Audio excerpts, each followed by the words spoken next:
Bundaberg is located along the coast of Queensland, about 4 hours north of Brisbane. This is the Fraser Coast and where the Great Barrier Reef starts. Growing sugarcane became a major component of Bundaberg's growth, and several mills were built in the late 1800s. Not only that, but the north and south side of town are split by the Burnett River flowing through the Pacific Ocean.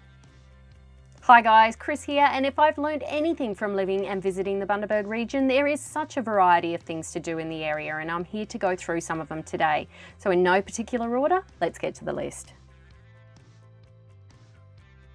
The Bundy Barrel or Bundaberg brewed drinks is where you'll find the sale of the famous ginger beer. Like the rum factory, you can visit brewed drinks at any time and purchase merchandise to choose between many of the many different brewed drinks flavours, including the famous ginger beer, or for my US viewers out there, root beer. There is only a small charge for the 1-hour tour, which includes a tasting of each and every one of the brewed drinks flavours. They will detail the story behind the brewed drinks, who started it, history, and where it stands today, while at the same time serving up each flavour for you to try. Not all of them are going to satisfy your taste buds, but I do like almost all of them. The original ginger beer still has to be my favourite though, but I like the blood orange, the guava and the mango. Matt's keen on the spiced ginger beer and the sarsaparilla. After tasting, you'll go in behind to read up about the brewed drinks factory, how it's distilled, and they even have a live 360-degree feed into the factory. I really like seeing the older versions of the bottles and surely remember some of these when I was a kid. The best part is, in the end, you'll get to take a 6-pack home and choosing your own favourite flavours. This was included in the tour cost and definitely makes it worthwhile. The Alexandra Park Zoo is a rather small zoo, but guess what? It's totally free and a great addition to your list of things to do in Bundy. They have lots of different types of birds, like the black or white cockatoos and parrots, turtles, along with some emus, and don't forget the wallabies. There's some lizards and snakes. And I was very surprised to see a tamarin monkey, and they were so cute jumping around their enclosure. For a free activity and a chance for the kids to learn about animals they won't see every day, I do recommend it.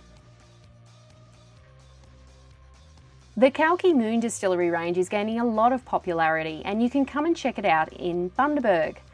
It opened for business in 2017 and they make a range of gin, vodkas and rum.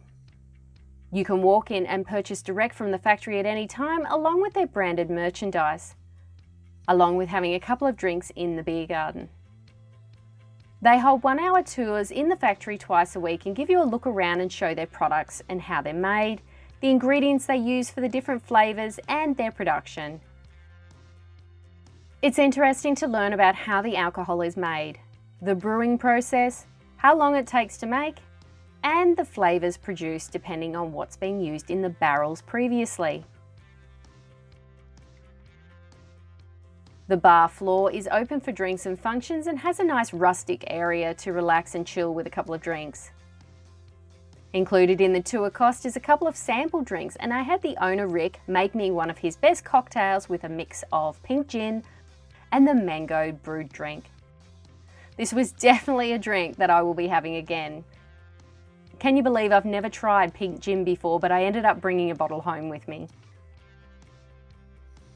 Macadamia Australia is a 2,000-acre farm located on the south side of Bundaberg, and you have the chance to visit every day for their shop and cafe. The shop contains a lot of products based on different flavours of the macadamia nut, along with varieties of chocolates, jams and sauces. There are guided tours run here a couple of times a week, but I didn't have time for that this trip. They will probably teach you more about the history of the farm and wander through the orchard trees out the back. In the end, you can sit down for a casual meal in front of the macadamia trees. Just watch out for the ibis birds and don't leave your food unattended. After lunch, feel free to wander around the trees and try and find the ripened nuts. They aren't too hard to find on the ground. First you need to pull them from their outer shell, and next comes the cracking. Lucky you have a log and hammers around to help you do this, and try a macadamia nut fresh off the tree. To Matt's here showing off his impressive skills to crack open a macadamia nut.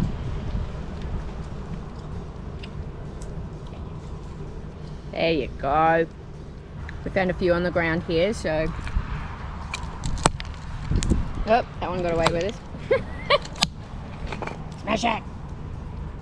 They even have divots cut into the log to help you keep them stable, which is pretty handy.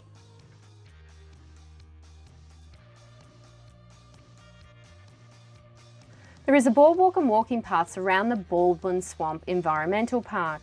You'll be surrounded by hundreds of waterbirds as you explore the wetlands, grasslands, eucalyptus forests, rainforests and vine forests. The locals will use this area for their daily exercise, but you'll find an avid nature lover, bird watcher or photographer wandering around. The amount of bird life is impressive being so close to the city. Therefore, it's not unusual to see many species in the space of a short walk. As well as numerous water birds, you might come across quails, fairy wrens, rainbow bee-eaters and dollar birds. We also saw a few ducks in the pond that seemed very keen to see us. The Monrepo Turtle Centre experience draws tourists from all over the world and well worth visiting Bundaberg for. You'll start off the season with the loggerhead turtles visiting Monrepo Beach to lay their eggs. After an 8-week gestation period, the hatchlings will emerge and scamper down to the water. You can book an evening tour with the Tourist Information Centre, although neither experience is guaranteed. More importantly, they'd expect it to be a very late night as groups are sectioned into ticket purchasing. If you're looking for a great seafood cafe in Bundaberg or want to buy some fresh seafood to cook at home, then look no further than Grunski's by the river. If you're going to eat in the cafe, I do recommend booking in advance as it can get very busy there. The deck overlooks the Burnett River and you can watch the fishing boats pass you by while enjoying your seafood platter and chilled wine. The location is just magic at sunset and open till 8 PM on a Friday and Saturday night. Bargara is a small seaside town and perfect for a day trip from Bundaberg and only 10 to 15 minutes away. The main town centre has a few cafes, ice cream shops, a bottle shop and a large hotel for restaurant meals. There is a boardwalk that stretches along the shores, a kids' playground and public facilities. You could also jump in for a swim, but I'd probably more likely do this at Kelly's Beach or Nelson's Beach. They even have Neuron scooters to get you around, which you can hire through their app on your phone. On the southern side of Bargara, you have Kelly's Beach and one of the many places I used to go swimming a lot when I was living here. Kelly's Beach has entrances at both the north and south end, as well as having both car parks. The northern end has high-rise apartments and a built-up picnic area and a walkway. Or alternatively, the southern end has stairs entering the beach and a small creek. Water will flow past the stairs on high tide into the creek, therefore providing low-key swimming for small children or maybe paddleboarding. After so much overseas travel, I'm surprised that people know the city of Bundaberg. Between the sale of the Bundaberg rum or the ginger beer, it's what's put Bundaberg on the map. Distillery tours are available at the Bundaberg Rum Factory on a daily basis and will take a couple of hours. There was no filming inside the tour, so you're just going to have to check it out for yourself. But there were sections with information, history, and a whole big wall of prior rum versions that have been sold by them. You can go through the shop of rum products and branded merchandise at any time, but you're led this way at the end of the tour anyway. They have a huge amount of products here and brilliant additions for your bar at home, along with sales of all the current rum versions. But please note that a couple of these can only be bought at the Bundaberg Rum Distillery and sold nowhere else in the world. There are some tastings that are part of the tour cost and helps you decide which ones you might like to buy. So we've got 4 types of rum here. This one's a Royal Liqueur Coffee Chocolate. We like that one, yes. So which one was this? This one was spiced with ginger beer? Yeah. I'm not a big rum drinker, but I was willing to give some of them a go. You only need a short stop at the Hummock Lookout to take in the views from the highest spot in the area. It lies between Bundaberg and Bargara and known as the local extinct volcano. Although it's only 96 metres above sea level, it does give you 360-degree viewpoint over the surrounding area. This includes the endless amount of cane fields, the ocean, and the eastern side of Bundaberg. This is the perfect spot for a sunset or a sunrise, or even watching the moon come over the horizon. You can day trip to Lady Musgrave Island from Bundaberg, which is a very popular tour to access the southern area of the Great Barrier Reef. It's a 14-hectare coral cay with 1,100-hectare reef and an 8-metre deep lagoon. Therefore, another huge snorkeling destination in Queensland, and gives you the opportunity to explore and find some amazing creatures. The island is completely made out of coral, and you do get a little bit of time to explore it, along with the thousands of bird inhabitants. But most people will visit for the snorkeling and try and find the turtles and thousands of other fish life swimming around the coral. Elliott Heads is located in the mouth of the Elliott River, hence the name, and surrounded by bushland, small crops and sugarcane. It's a popular spot for the still water areas, perfect for swimming, especially at low tide, creating channels among the sandbars, as well as surf offered on the beach. Alternatively, you'll find people fishing, sailboarding, jet skiing, stand-up paddleboarding and other water activities.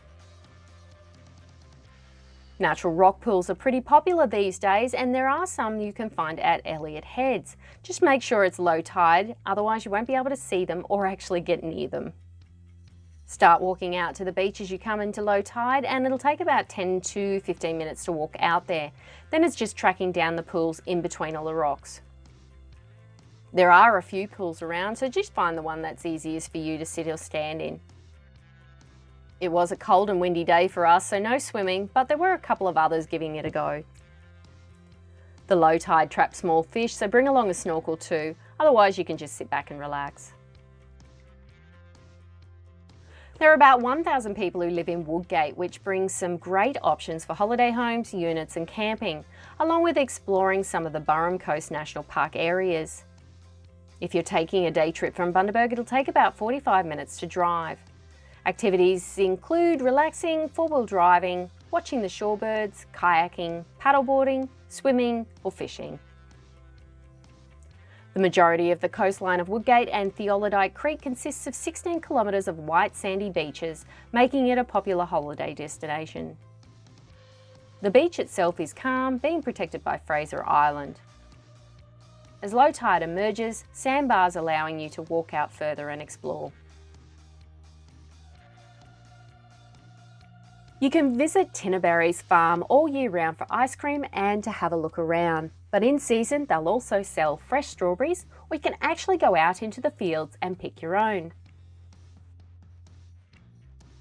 We tried out the strawberry ice cream and the macadamia nut and ginger ice cream, which were both pretty good. It was a shame that I wasn't there for the season for picking your own fruit though, but I did get a chance to see the fields lined up with the strawberry plants. I haven't spent a huge amount of time at Moore Park Beach, but 2,500 people live in the community and it still seemed to get the beach by myself. It's located in the north side of town over the railway and takes about 30 minutes to get there. I found a small amount of surf and the beach stretches along for 20 kilometres. The entry point has some picnic tables and shaded areas, and I hear the northern end is great for four-wheel driving. Visiting Lady Elliott Island is an expensive day trip option from Bundaberg, but it's well worth it to swim in the Great Barrier Reef. It's higher priced only because the way you get there is by small aircraft, which leaves from a few cities in southeast Queensland. Bundaberg is the closest though, and it does allow you most of the time on the island. Flights leave from the airport every day, taking about 20 minutes to get there. Hiring snorkeling gear is part of the price and includes lockers to store your gear. Then all you have to do is just walk into the beach and snorkel in the Great Barrier Reef. Turtles are common here, along with the sharks and the manta rays. There's also an eco-resort for those wanting to stay. Bert Hinkler was a famous aviator who grew up in Bundaberg, and the home, the Hinkler House, is located in the Botanic Gardens. It was his home from 1926 until he died in 1933. The charming little cottage was beautifully restored and relocated to Bundaberg in 1983, and it was rebuilt in the Memorial Museum in his honour. The Hinkler Hall of Aviation opened in 2008 in the Botanic Gardens, right next to Hinkler's house. Bert Hinkler was born in Bundaberg in 1892 and accomplished so many aviation-related feats during his short lifetime. He was the first person to fly solo from England to Australia and complete the first solo flight across the southern Atlantic Ocean. In the museum, you can explore more of Bert's impressive accomplishments and sit in a replica of the Arvo Baby cockpit that he flew from Sydney to Bundaberg in 1921. There are also simulators that you can test out your own flying skills, but I must admit I wasn't very good. While you're there, the Botanic Gardens are lush and intricately landscaped with boardwalks, pathways winding through almost 30 hectares of land, supporting the 110 bird species. With over 10,000 trees and shrubs expertly arranged, you'll feel like you're walking through an Australian rainforest or a rare fruit orchard. Prehistoric gardens, fern gardens, bamboo groves, Japanese and Chinese gardens. The north side is also where you'll find the Bundaberg Railway Station, which is now the Railway Museum. It was constructed in 1881 and therefore celebrating its 140th birthday in 2021. Originally it was used for transporting raw materials to nearby Mount Perry. When the rail lines began to close, the station was no longer used. It hasn't been running since 1964, and in 1990 the station was moved from its original position. Today you can enjoy the memorabilia they have saved and admire the building architecture. The Fairymead House or Sugar History Museum was built in 1890 and given to the city as Bundaberg as a tourist attraction in 1988. It was designed by a Sydney architect and influenced by Queensland's climate. It's located on the north side in the same botanic gardens as the Hinkler House. The Mystery Craters are located 25 minutes north of the town of Bundaberg and were discovered in 1971, but their origins remain a mystery still today. There's a small charge to get in, and if you're lucky, the staff will detail the story of the Mystery Craters, when it was discovered, the type of rock it's made from, and how special or unique it is to the area. As for the crater themselves, there are 35 randomly shaped craters made up of mixed sandstone and ochre stain. When I was a kid, you could actually walk in and around these rocks, but today you have a platform to view them from above, or you can walk around the edges. Some are empty and some are full of water, or you might find a creature or two inside them. Apart from that, the kiosk has a small cafe for that coffee fix, or you can check out the rock samples and crystals they have in their displays.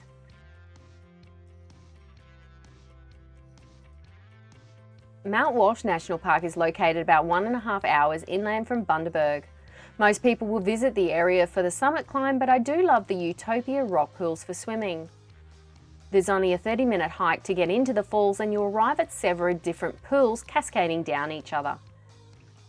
Definitely seasonal for this one, and the best time to visit will be after some rain in the summer season from December to March.